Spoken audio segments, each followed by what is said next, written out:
हवा में ताश का महल नहीं बनता और रोने से बिगड़ा मुकद्दर नहीं बनता। हवा में ताश का महल नहीं बनता और रोने से बिगड़ा मुकद्दर नहीं बनता। दुनिया जीतने का हौसला रख ऐ मेरे दोस्त, दुनिया जीतने का हौसला रख ऐ दोस्त, क्योंकि एक जीत से कोई सिकंदर नहीं बनता। नमस्कार साथियों, यम के सर इंस्पिरेशन के इस नए वीडियो में आप सभी का स्वागत है। तो दोस्तों चलिए आज यहाँ पर हम विलियन के सारे इंपॉर्टेंट न्यूमेरिकल्स को समझने वाले हैं। तो वीडियो आज की बहुत ही शानदार होने वाली। दोस्तों वीडियो के अंत तक बने रहना और अभी तक अगर आपने चैनल को सब्सक्राइब नहीं किया है तो चैनल को सब्सक्राइब करके बेल आइकन को प्रेस कर देना, ताकि ऐसी ही लेटेस्ट अपडेट आप तक पहुंचती रहे। तो चलिए यहाँ पर हम देखते हैं। आज पहला क्वेश्चन आप देख सकते हैं मोलरता से है। दोस्तों इसके पहले हमने दो चैप्टर को यहाँ से इस चैप्टर में दो टॉपिक को पहले ही कवर किया है। तो पहला क्वेश्चन स्क्रीन पर देख रहे होंगे कि 5.85 ग्राम सोडियम क्लोराइड को 200 ml विलियन में घोला गया है, तो विलियन की मोलरता क्या होगी। ठीक, तो पहले यहाँ से समझ लेते हैं। देखिए हमने वीडियो में अच्छे से आपको समझाया है। पहले ये दे रखा है 5.85 ग्राम NaCl की मात्रा, यानी ये किसका मान हो जाएगा, भार हो जाएगा, ये विलेय का भार हो जाएगा। और दोस्तों कह रहा है NaCl को घोला गया है, तो इसका मॉलिक्यूलर वेट यानी यम का मान कैसे निकालेंगे। हमने बताया था कि यम कैसे निकलता है, तो इसके परमाणु भारों का योग निकालेंगे, यानी Na कितना हो जाएगा, Na परमाणु क्रमांक कितना होता है, सोडियम का 11, तो यानी क्या हो जाएगा, ये हो जाएगा 23, और प्लस Cl कितना होता है, क्लोरीन कितना होता है दोस्तों, ये होता है 17, तो इसका हो जाएगा 35.5। तो यहाँ से अगर हम इसको निकालेंगे तो 5 3 8 और 3 2 5, यानी 58.5। इसका क्या आ जाएगा, अणु भार आ जाएगा। ठीक है ना, इसका आ जाएगा अणु भार। और यहाँ से इसमें यहाँ से 200 ml दे रखा है, क्या, वॉल्यूम यानी आयतन इसका 200 ml। हम जानते हैं दोस्तों हमें निकालना है मोलरता निकालना है, यानी m बराबर क्या हो जाएगा, m बराबर W, देखिए W/m गुणे V, और यहाँ ध्यान देना ml में, और उसके बाद गुणे का 1000।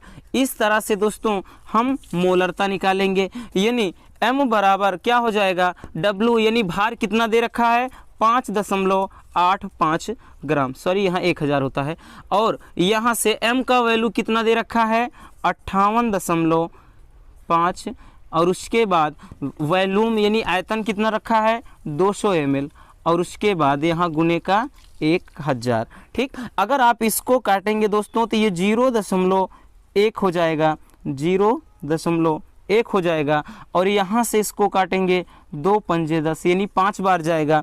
तो मोलरता निकल के आपके सामने कितना आ गया दोस्तों, ये आ गया 0.5। ये आ गया क्या, मोल प्रति लीटर में, किसमें, मोल प्रति लीटर। ये इसका आंसर हो गया। ठीक, चलिए अब यहाँ से दूसरा क्वेश्चन आप देख सकते हैं स्क्रीन पे। ठीक, दूसरा क्वेश्चन दे रखा है कि चीनी के सोरे के 214.2 ग्राम में 34.2 ग्राम चीनी घुली हुई है। तो कह रहा है कि चीनी के सोरे की मोललता ज्ञात करना है। अब की बार आपको मोललता, ये क्या है दोस्तों, ये मोलरता है। ठीक, ये मोलरता है और आपको निकालना है अब की बार, क्या निकालना है, मोललता। ठीक, ये पहले का सॉल्यूशन है और ये दूसरे वाले क्वेश्चन का। तो यहाँ से ध्यान दीजिए क्या दे रखा है, पहले दे रखा है कि 214 ग्राम में 214 ग्राम, और ये ध्यान देना पूरा का पूरा, ये पूरा बिलियन का है मेरे दोस्त, ये पूरा बिलियन, यानी 214 दे रखा है, 214.2 ग्राम में, इतने में कितना, इतने में 34.2 ग्राम, 34.2 ग्राम क्या है, क्या विलेय है, चीनी। ठीक, इतना ग्राम चीनी ये विलेय है। तो ध्यान देना ये किसकी मात्रा है दोस्तों, ये मात्रा किसकी है, विलेय है, यानी स्मॉल w का मान हो जाएगा। और कह रहा है कि बिलियन में पूरा विलयन इतना है। तो हमें विलायक का भार नहीं पता है, हमें विलायक का भार यानी अगर हम बात करें W का मान हमें नहीं पता है, तो कैसे निकालेंगे, कैसे निकालेंगे? ध्यान देना दोस्तों, ये पूरा विलयन का पूरा विलयन का द्रव्यमान है, यानी टोटल विलयन में से हम घटा देंगे इसकी मात्रा, यानी विलेय की मात्रा घटा देंगे। जब पूरे विलयन में से विलेय की मात्रा को हम घटा देंगे दोस्तों, तो किस चीज़ की मात्रा निकलेगी, यानी विलायक का मान निकल आएगा। ठीक, तो यहाँ से ये कितना हो जाएगा 0, और उसके बाद यहाँ से ये 0 हो गया 18, यानी 180 ग्राम। ये क्या आ गया, विलायक का भार आ गया। ठीक, लेकिन हमें m का मान भी नहीं पता है, तो m का मान कैसे निकालेंगे? m यानी क्या है, चीनी है, तो C12 H22O11। यहाँ से इसके हम मॉलिक्यूलर वेट को निकालेंगे, यानी 12 गुणे इसका परमाणु भार 12 प्लस 22 गुणे इसका परमाणु भार 1 प्लस 11 गुणे ऑक्सीजन का कितना हो जाएगा 16, तो ये हो जाएगा 144 प्लस 22 प्लस 11, यहाँ से 176 आ जाएगा, 11 छके 66, उसके बाद 11 कम 11, 11 6 17, यानी ये इतना हो जाएगा। ठीक है ना, तो यहाँ से अगर हम इसको हम लिखेंगे, इसको ऐड करेंगे 6 2 8 4 12, और उसके बाद 7 2 9 4 13 1 14, और उसके बाद 2 1 3, यहाँ से 1 1 2 1 3, यानी ये आ जाएगा m का वैल्यू आ जाएगा। तो हम अब यहाँ से हमें निकालना क्या है, हमें निकालना है मोललता। निकालना क्या है, मोललता। तो मोललता हम निकालेंगे दोस्तों, क्या हो जाएगा W, यानी विलेय का भार और नीचे विलेय का अणुभार, और उसके बाद यहाँ विलायक का भार होता है। ठीक, और गुणे में 1000 कब होगा, जब ये ग्राम में रहेगा तब। ठीक, इस तरह से हम यहाँ से इसकी मोललता निकाल लेंगे, यानी कितना हो जाएगा, विलेय का भार कितना है 34.2, और उसके बाद अणुभार कितना है 342। ठीक, और उसके बाद पूरा विलायक का भार कितना है 180, और गुणे का 1000 हो जाएगा। तो देखिए दोस्तों, अब यहाँ से अगर हम इसको काटेंगे तो ये 0.1 बार जाएगा। ठीक, 0.1 बार जाएगा। इसको अगर हम गुणा कराएंगे तो ये हो जाएगा 100। ठीक, इसका इसमें गुणा कराएंगे तो ये 1 0 हट जाएगा, यानी 100 हो जाएगा, और नीचे कितना है 180 है। अगर फिर काटना चाहेंगे तो ये 10/18, एकदम छोटे छोटे टुकड़ों में इसे हम करके बता रहे हैं भाई। यहाँ से कितना हो जाएगा 10/18 हो जाएगा। या फिर इसको अगर हम लिखना चाहेंगे, कितना लिख सकते हैं, इसको हम कितना लिख सकते हैं, यहाँ से कितना 0. अगर आप काटिएगा 55, ये आ जाएगा किसका, मोललता आ जाएगा। ठीक, ये आ जाएगा मोललता। पहले आप इसको दोनों स्क्रीनशॉट कर लीजिए, फिर अगला क्वेश्चन देखते हैं।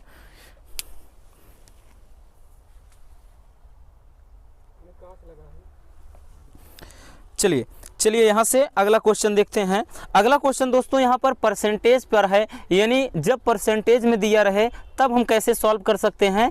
और यहाँ से क्वेश्चन जरूर, ये वाला क्वेश्चन तो दोस्तों एग्जाम में जरूर आता है।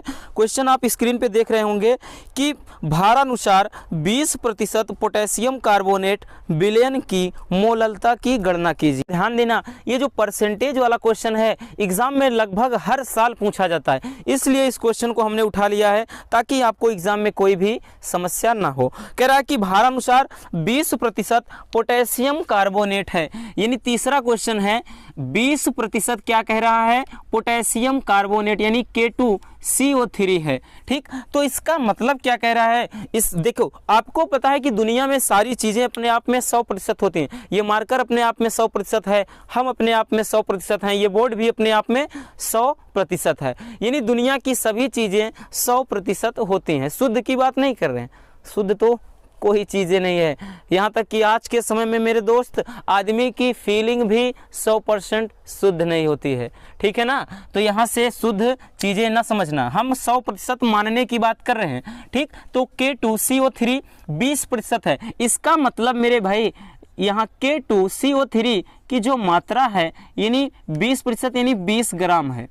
ठीक है ना। परसेंटेज में है, हम इसको ग्राम में मान लेते हैं कि जो इसकी मात्रा है, विलेय का जो भार है, या WB भी इसको लिख सकते थे, इसकी मात्रा 20 ग्राम है। ठीक, अब हमें पता है कि जब ये 20 ग्राम है विलयन में, तो यानी विलायक कितना है, 20 ग्राम पोटेशियम कार्बोनेट है, तो पानी कितना है, तो 20 ग्राम अगर ये है, तो इसका मतलब जो विलायक का भार हो जाएगा दोस्तों, यानी जो विलायक का भार हो जाएगा वो कितना हो जाएगा, 80 ग्राम हो जाएगा, होगा। ठीक, चीज़ें क्लियर हो रही हैं। अब उसके बाद हमें निकालना क्या है, जो इसका K2CO3 इसका अणुभार निकालना है। तो कैसे निकालेंगे, इसका क्या करना है, हमें अणुभार निकालना है।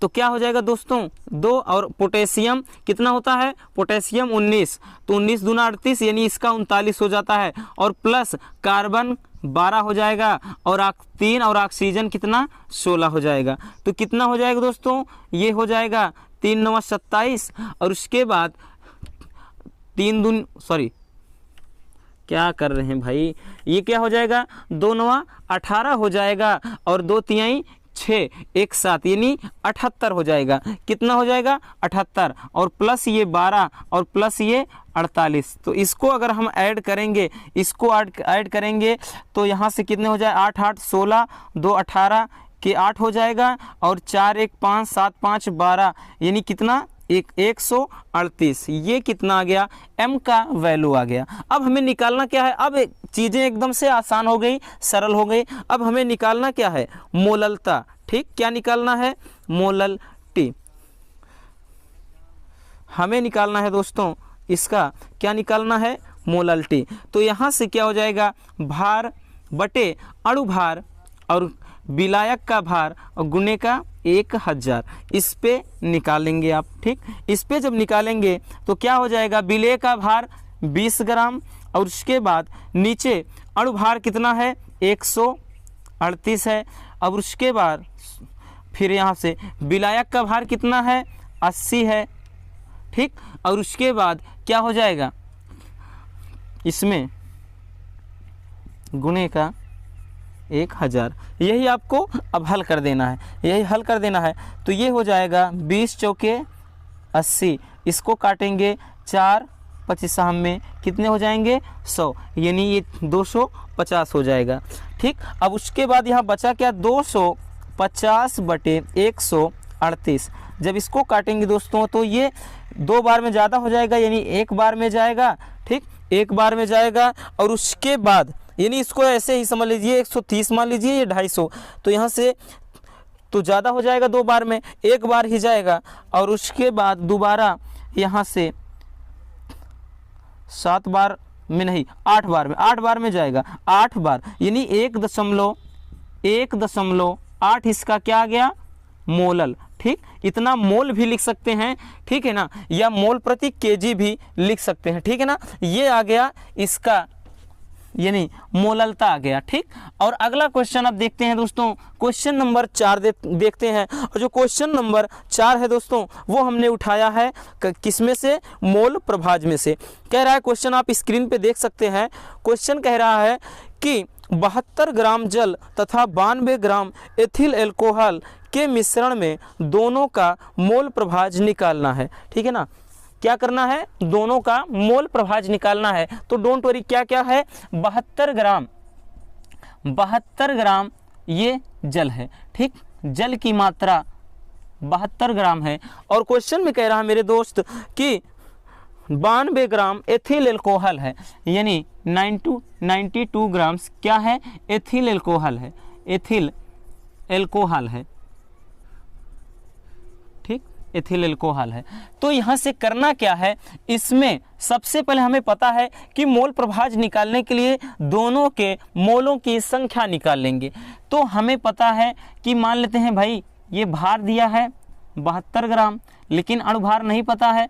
तो अणुभार यानी जल का अणुभार कितना हो जाएगा, हम निकालेंगे जब m बराबर हो जाएगा 2, आगे लाएंगे हाइड्रोजन का 1 प्लस इतना। ठीक है ना, बार बार इसलिए बता रहे हैं ताकि आपको भी चीज़ें एकदम से क्लियर हो जाएं। ठीक, ये 16 आ जाएगा इसका मॉलिक्यूलर वेट, और यहाँ से इसका जो भार दे रखा है दोस्तों वो 92 ग्राम है, और उसका अणुभार कितना हो जाएगा, यानी C2 H5OH एथिल एल्कोहल है, एथिल एल्कोहल है। तो दोस्तों यहाँ से 2 गुणे 12 और 5 गुणे 1 ऑक्सीजन 16 हाइड्रोजन 1, तो 12 दूनी ये 24 हो जाएगा और प्लस 5 1 कम 5 हो जाएगा, ये 16 हो जाएगा और प्लस 1 ये 1 ही रहेगा। ठीक है ना, एकदम तोड़ तोड़ कर बता रहे हैं ताकि आपको भी एकदम अच्छे से समझ में आ जाए। तो यहाँ से कितना हो जाएगा 5 1 6, ठीक। तो 24 6 कितना हो जाएगा दोस्तों, 24 6 कितना हो जाएगा, 24 6 30 और 30 1 40 और ये 6 46, यानी इसका 46 हो जाएगा। ठीक, तो कह क्या रहा है कि विलयन में दोनों के मोल प्रभाज ज्ञात करना है आपको, विलयन में दोनों के मोल प्रभाज ज्ञात कीजिए। ठीक है ना, तो यानी कैसे निकालेंगे आप, कैसे निकालेंगे, यहाँ से अब पहले हम निकालेंगे यक्स और यहाँ से जल, यानी इसका मतलब जल का मोल प्रभाज। अब हमने कहा था कि जिसका कहे यक्स और यहाँ पे जल का मोल प्रभाज, यानी हम मान लेते हैं, ऐसे नहीं, ऐसे में थोड़ा समस्या हो जाएगी, ज़्यादा लिखना पड़ेगा। ठीक, हम मान लेते हैं इसको ए, इसको ए मान लेते हैं और इसको बी। तो यक्स ए का कहेगा तो हम क्या करेंगे, N A upon N A plus N B. यहाँ से देखो सूत्र भी क्लियर होता चला जाएगा। ठीक, तो इसका निकालेंगे, यक्स ए के मोल प्रभाज निकालेंगे तो एन ए यानी ए के मोलों की संख्या कैसे निकालेंगे, ए के मोलों की संख्या यहाँ से निकालेंगे भार बटे अणु भार, यानी 1 मिनट यहाँ से देख लेते हैं कि n बराबर अलग से निकाल के रखेंगे, ज़्यादा बेटर होगा। भार कितना है दोस्तों, भार कितना है 72, अणु भार कितना है 18, कितना आ जाएगा n का मान 4 आ जाएगा। ठीक, इसी तरह से सेम इसी वे में इसको निकाल लेंगे, यानी इसके भी मोलों की संख्या निकाल लेंगे। भार कितना है 92 और ये कितना है अणुभार 46, तो कितना हो जाएगा, ये कितना जाएगा, कितनी बार में कटेगा, ये कट जाएगा 2 बार में। ठीक, 2 बार में। तो यहाँ से क्या हो जाएगा, जिसका पूछेंगे उसके मोलों की संख्या ऊपर यानी 4 और नीचे कितना हो जाएगा दोस्तों, नीचे 4 और प्लस 2, यानी क्या होता है, ऊपर जिस घटक का मोल प्रभाज पूछा जाए उसके मोलों की संख्या ऊपर और नीचे दोनों के मोलों की संख्या का योग होगा। ठीक, तो यहाँ से एक्स ए इसका जो मोल अंश हो जाएगा यानी 4/6, या फिर कह सकते हैं 6 तिरिक 18, सॉरी इसको 6 चौके 24 काटेंगे, 6 पंजे 30 कटेंगे, या फिर 6 छंग 36 और 6 छंग 36 यानी 0.6 ये जाएगा। ठीक, तो यहाँ से ये आ गया यक्स ए, यानी हम बात करें जल का मोल प्रभाज जाएगा, कितना आ जाएगा, जल का मोल प्रभाज ये आ जाएगा। ठीक, हाँ यही आएगा, इसको देख लेते हैं, देख लीजिए 1 मिनट, कहीं गलती तो नहीं हुई है, ऊपर से नीचे तक देख लीजिएगा थोड़ा।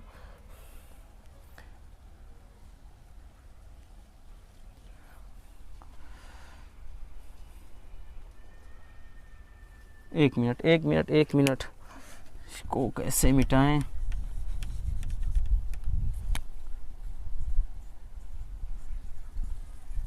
दो बटे 3 तो आएगा वही चीज़ 0.66।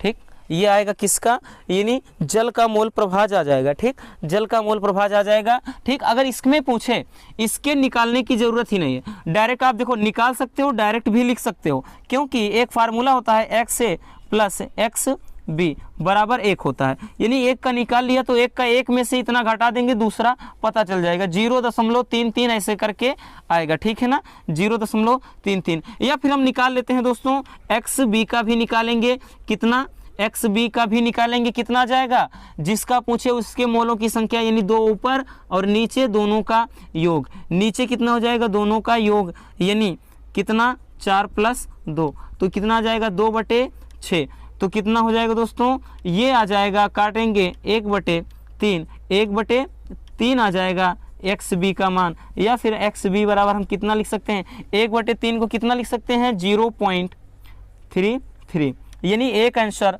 ये हो गया और एक आंसर ये हो गया। डायरेक्टली आप यहाँ से रखते तब भी वही आता। ठीक है ना, तो देखो ये न्यूमेरिकल्स है मेरे भाई, इसमें थोड़ा आपको सावधानी बहुत ज़्यादा बरतनी पड़ती है और एक एक चीज़ों को ध्यानपूर्वक समझना होता है। पहले क्या किया कि इसमें जल की मात्रा दे रखा है और एथिल एल्कोहल की मात्रा दे रखा, सबसे पहले इसका हम भार यानी ये भार दिया है, इसका हम अणुभार निकालेंगे, और यहाँ पर भी भार दे रखा है, अणु भार निकालेंगे। ठीक, फिर क्या कहता है कि मोल प्रभाज। मोल प्रभाज क्या होता है? किसी भी घटक का जो मोल प्रभाज होता है उसके घटक के यानी उस घटक के मोलों की संख्या तथा विलयन के कुल घटक के मोलों की संख्या के अनुपात के बराबर होता है। यानी ए का निकालेंगे तो ए के मोलों की संख्या ऊपर और नीचे दोनों के मोलों की संख्या, यानी मोलों की संख्या इस प्रकार से निकाल ली। तो इस प्रकार से यहाँ से ये चीज़ आ जाएगा। ठीक, यहाँ से ये चीज़ आ जाएगा।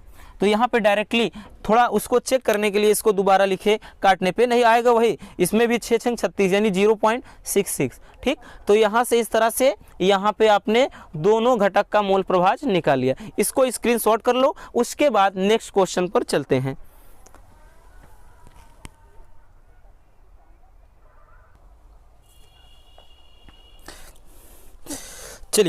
चलिए अगला क्वेश्चन देखते हैं दोस्तों स्क्रीन पर, और बहुत ही शानदार क्वेश्चन। देखिए हमने सभी जितने भी मोललता, मोलरता और यहाँ से मोलल उन्नयन स्थिरांक, मोलल अवनमन स्थिरांक और परासरण दाब, इन सभी पर एक एक क्वेश्चन को लिया है ताकि सारे चीज़ एक एक करके क्लियर होती चलें। ठीक, तो क्वेश्चन आप स्क्रीन पर देख सकते हैं, बहुत ही शानदार क्वेश्चन है।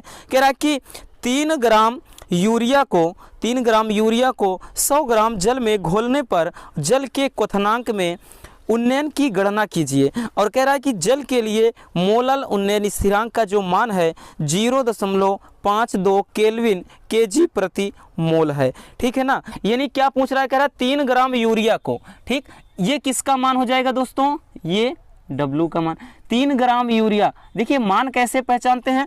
जिसको घोला जाए और जितनी मात्रा घोलें वो स्मॉल w का मान आंख बंद करके आप लगा दीजिए। ठीक है ना, जिसको घोला जाता है, ठीक, और जितनी मात्रा होती है वही उसका स्मॉल w का मान। 3 ग्राम यूरिया को घोल रहे हैं, किसमें? 100 ग्राम जल में घोला जाता है, यानी 100 ग्राम, और ग्राम में जब रहेगा तो यानी विलायक हो जाता है दोस्तों। ये बड़े क्या होता है? कैपिटल W का मान है। देखो इसको WB भी लिख सकते थे, इसको WA, यानी विलायक का भार कितना है? 100 ग्राम। 100 ग्राम जल में घोलने पर कह रहा है कि क्वथनांक में उन्नयन की गणना कीजिए। क्वथनांक में उन्नयन, मेरे भाई क्या कह रहा है? क्वथनांक में यानी डेल्टा TB का वैल्यू फाइंड करना है। ठीक, क्वथनांक में उन्नयन की गणना कीजिए, जबकि मोलल उन्नयन स्थिरांक का मान, मोलल उन्नयन स्थिरांक यानी KB का मान 0.52 यानी इतना केल्विन केजी प्रति मोल, केल्विन केजी प्रति मोल, केल्विन केजी प्रति मोल दिया है। ठीक, तो यहाँ से क्या करेंगे? और कह रहा है कि यानी क्वथनांक में उन्नयन की गणना करना है। ठीक, क्वथनांक में उन्नयन की गणना करना है। अब यहाँ से हम ध्यान देंगे कि विलेय का भार तो कितना है? 3 ग्राम है, लेकिन क्या घोला जा रहा है? NH2CO यानी यूरिया घोला जा रहा है। तो इसके m का यानी m का मान भी तो निकालेंगे। इसका भाई हमें क्या निकालना है? अणुभार। भाई विलेय का भार और विलेय का मतलब विलेय का अणुभार और विलेय का भार, दोनों चीज़ें पता रहेंगी तभी तो हम क्वेश्चन सॉल्व कर सकते हैं। तो इसके अणुभार को निकाल लीजिए। कैसे निकालेंगे? नाइट्रोजन 7 यानी 14 हो जाएगा, प्लस 2 गुणे हाइड्रोजन 1 और प्लस कार्बन 12 और ऑक्सीजन 16 हो जाएगा, प्लस यही चीज़ें इस इधर भी रहेंगी यानी 14 प्लस 2 गुणे 1। तो ध्यान देना दोस्तों, ये कितना हो जाएगा? ये 16 और ये 16, 16 16 32 और 32 12 कितना हो जाएगा? 32 12 46 में ये जोड़ेंगे 16, तो ये हो जाएगा दोस्तों यानी 60 हो जाएगा। ठीक, 60 हो जाएगा। ठीक, हाँ ठीक है। तो ये क्या आ गया? अणुभार आ गया। अब कह रहा है कि डेल्टा TB का मान निकालना है। तो सूत्र क्या होता है दोस्तों? 1000 गुणे, ठीक, KB गुणे W अपान M और गुणे का यहाँ पे W। ठीक, ये होता है। अब ध्यान देना, इसमें कंफ्यूज मत होना। यहाँ पे हम इसको ऐसे भी लिख सकते हैं, ऐसे भी लिख सकते हैं, ऐसे भी लिख सकते हैं, यानी ये विलायक का भार हो गया, ये विलेय का अणुभार, ये विलेय का भार। तो डोंट वरी, इसमें आपको टेंशन नहीं लेना है। अब चीज हमको इसको निकालना है, तो क्या करेंगे? 1000 और गुणे का KB का मान रखा है 0.52 और उसके बाद WB यानी स्मॉल W का मान कितना दे रखा है? 3 ग्राम यूरिया घोला जा रहा है। अणुभार कितना 60 और उसके बाद विलायक का भार कितना है दोस्तों, विलायक का भार 100 ग्राम है, 100 ग्राम है। ठीक, अब हमको इसको सॉल्व कर देना है, यानी 3 दूनी 6 हो जाएंगे। ठीक है, तो ये 3 जीरो इसके साथ में कट जाएंगे, तो यहाँ से 0.52 और बटे 2 यानी कितना आ जाएगा, ये आ जाएगा 2 दूनी 0.2 हो जाएगा और यहाँ पे 2 दूनी 4, 2 छंग 12 यानी 0.26 कितना आ जाएगा दोस्तों, 0.26 केल्विन में। ये आ जाएगा किसका, डेल्टा टीबी, यानी आंसर ये हो जाएगा। ठीक, अगला क्वेश्चन यहाँ से हम देखते हैं। दोस्तों अगला क्वेश्चन स्क्रीन पर आप देख सकते हैं। जो नेक्स्ट क्वेश्चन है कि किसी पदार्थ के 7.5 ग्राम को, ध्यान से क्वेश्चन देखना स्क्रीन पर, कि किसी पदार्थ के 7.5 ग्राम को 75 ग्राम जल में घोलने पर जल के हिमांक में 1.2 अंश सेल्सियस की कमी होती है, यानी हिमांक में वृद्धि के बजाय अब की बार कमी हो रही। इसका मतलब मोलल अवनमन क्या है, स्थिरांक की बात कर रहा है। ठीक, तो क्या कह रहा है कि हिमांक में 1.2 अंश सेल्सियस की कमी हुई है, तो पदार्थ का अणुभार ज्ञात कीजिए। और जबकि जल का मोलल अवनमन स्थिरांक 1.86 है, तो 7.5 ग्राम ये हमें पता है किसी पदार्थ की मात्रा है, हमें नहीं पता पदार्थ क्या है। ठीक है ना, ये 7.5 ग्राम पदार्थ की मात्रा है और 75 ग्राम में जल में घोला जाता है, यानी जो विलायक का भार है वो 75 ग्राम जल में घोला जाता है। और कह रहा है कि हिमांक में यानी डेल्टा TF हिमांक में 1.2 अंश सेल्सियस की कमी आ रही है। ठीक, और कह रहा है कि पदार्थ का अणुभार क्या होगा, जबकि मोलल अवनमन स्थिरांक यानी KF का मान दे रखा है दोस्तों 1.86 और कह रहा है कि पदार्थ का अणुभार यानी मॉलिक्यूलर वेट कितना है नहीं पता। तो यहाँ से हम निकालेंगे, यानी डेल्टा TF बराबर मोलल अवनमन स्थिरांक वाला। ठीक, अगर आपने वीडियो नहीं देखा है तो वीडियो जा करके पहले वॉच कर लीजिए, उसके बाद ही न्यूमेरिकल लगाइए, नहीं तो समझ में नहीं आएगा। समझ में आएगा कब, क्योंकि सारी चीज़ें आप यहाँ पर वैल्यू हम लिख दे रहे हैं, इसलिए चीज़ें बार बार लिखने से क्लियर भी हो जाएंगी और आपको समझ में भी आ जाएगा। ठीक है ना, लेकिन वीडियो ज़रूर देख लेंगे तो ज़्यादा अच्छा होगा। ठीक, तो यहाँ से दोस्तों हमें m चाहिए, यानी जब m बराबर करेंगे, m बराबर इसको करेंगे तो ये यहाँ नीचे आ जाएगा। ठीक, 1000 और गुणे में KF का मान 1.86 और गुणे W का जो मान दे रखा है 7.5 दे रखा है और अपान यहाँ से m होता, लेकिन m यहाँ गया है तो ये नीचे आ जाएगा, यानी डेल्टा TF, हाँ इसका वैल्यू दे रखा है 1.2 और गुणे का कितना हो जाएगा, और गुणे यहाँ पर विलायक का भार कितना है 75 ग्राम है। ठीक है ना, 75 ग्राम है, तो यम बराबर कैसे करेंगे दोस्तों, यम बराबर ऐसा करिए, इस क्वेश्चन को हम छोड़ देते हैं आपके लिए और आप देखते हैं कि आप इसका आंसर कितना निकाल कर बताते हैं। ठीक, कमेंट बॉक्स में आपको बताना है कि इसका राइट आंसर क्या हो जाएगा। और आपके लिए हम ऑप्शन दे रखे हैं कि 155, 156, 158 या फिर नन ऑफ दिस, इनमें से कोई नहीं।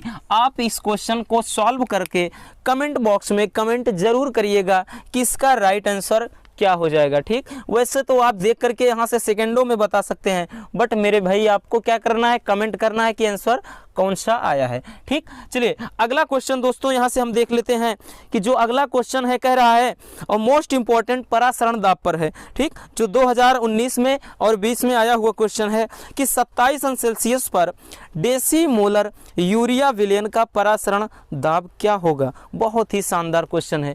क्या कह रहा है, लास्ट क्वेश्चन है दोस्तों, स्क्रीन पर आप देख सकते हैं कि कह रहा है कि 27 अंश सेल्सियस पर डेसीमोलर यूरिया विलयन का परासरण दाब ज्ञात कीजिए। तो क्या कह रहा है कि 27 अंश सेल्सियस यानी T का मान कितना दे रखा है 27 अंश सेल्सियस, लेकिन केल्विन में कन्वर्ट करना है हमें। ठीक, तो कितना करेंगे दोस्तों, 27 में ये 273 जब हम ऐड कर देंगे ये कितना हो जाएगा, यानी 300 केल्विन। ताप आ गया। और कह रहा है हमें पता है दोस्तों, कह रहा है डेसीमोलर यूरिया, बिलियन का मतलब क्या होता है, देखो डेसीमोलर का मतलब बिलियन की जो मोलरता है दोस्तों, यानी जो सांद्रता है, ठीक, उसकी सांद्रता है m/10, जो यहाँ से सांद्रता C का मान वो m/10 है, ठीक, यानी वो 1 कितना है 10 है। और उसके बाद R का मान हमें पता होता है, गैस नियतांक है 0.082, ठीक, और यहाँ से 1 करके वायुमंडल में होता है, ठीक। और यहाँ से हम क्या निकालेंगे, कह क्या रहा है दोस्तों, परासरण दाब कह रहा है, परासरण दाब, यानी हमें पूछ रहा है किसका मान, पाई का मान, ठीक है ना। देखो इसीलिए कहते हैं कि वीडियो पहले पीछे वाली देख लो, तब कहाँ से ये आ रहे हैं चीज़ें क्लियर हो जाएंगे, ठीक है ना। तो यहाँ से दोस्तों क्या हो जाएगा, पाई बराबर, आप जानते हैं सूत्र क्या होगा, CRT, ठीक है ना, पाई बराबर CRT हो जाएगा, ठीक। तो यहाँ से पाई बराबर C यानी सांद्रता कितना रखा है, 1/10 रख दे रखा है। उसके बाद R का मान 0.0821 है और T का मान कितना है 300 है, ठीक, T का मान कितना है दोस्तों 300 है। तो इस तरह से यहाँ से आप इसको जब सॉल्व करेंगे तो कितना हो जाएगा, देखिए आपको सबसे पहले क्या करना है, इसको अगर दशमलव गायब करना है तो 3 × 1 = 3, और उसके बाद 3 दूनी 6 हो जाएंगे और 3 × 8 = 24 हो जाएंगे, ठीक। और यहाँ पे ये, अब ध्यान देना, यहाँ पे दशमलव कितने अंक के बाद लगाना है, दशमलव कितने अंक के बाद लगाना है बताइए, इसमें दशमलव हमें कितने अंक के बाद, यहाँ से 1 2 3 4, तो 4 अंक के बाद 1 2 3 4, 4 अंक के बाद यानी 0. यहाँ से इतना हो जाएगा और बटे ये कितना हो जाएगा 10 हो जाएगा, ठीक, 10 हो जाएगा। तो यहाँ से इसको जब हम सॉल्व करेंगे दोस्त, एक मिनट,